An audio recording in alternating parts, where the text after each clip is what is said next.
Sunday School Worker, I'm glad that you joined us for our time of preparation and study. We're working on the lesson for Sunday, May 24th.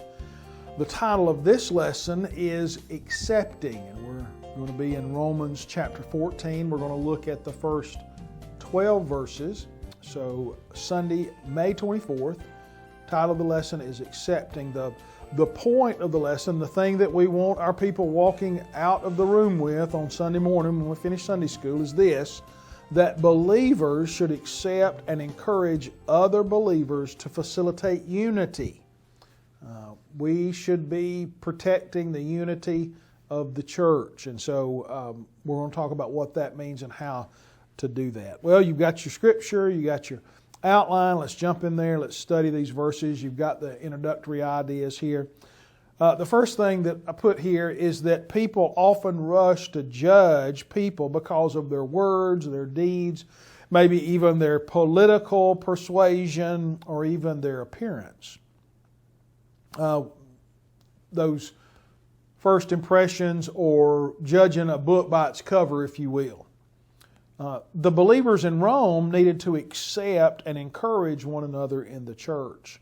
In this study, Paul will be showing the importance of accepting and encouraging other believers.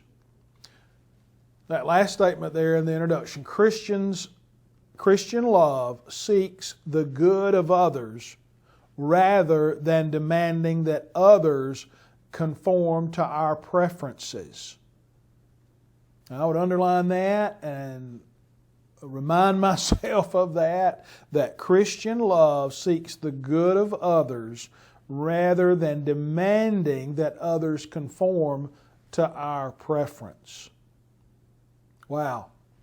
Our churches would be in a lot better shape if we could just do that. Well, let's look at these first four verses and see that we need to stop judging. He says, accept anyone who is weak in faith, but don't argue about disputed matters. One person believes that he may eat anything, while one who is weak eats only vegetables.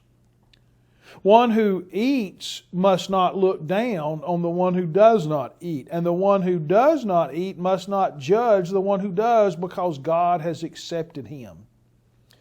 Who are you to judge one another's household servant?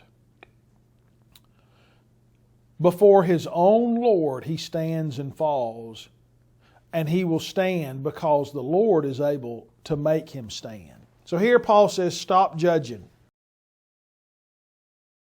Christians should refrain from being judgmental toward other believers.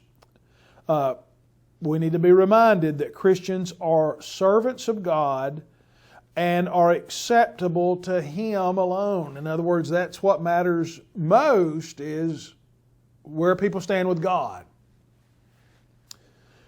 Verse number 1, Paul was primarily addressing believers who were considering themselves strong in the faith. And so, and I think that would be everybody in the church. There's very few people that would say, oh, I'm a lousy Christian. I think everybody would consider themselves to be strong in the faith. And so he's saying, here's what it means to be strong in the faith. The unity of the church and the mission of the church is more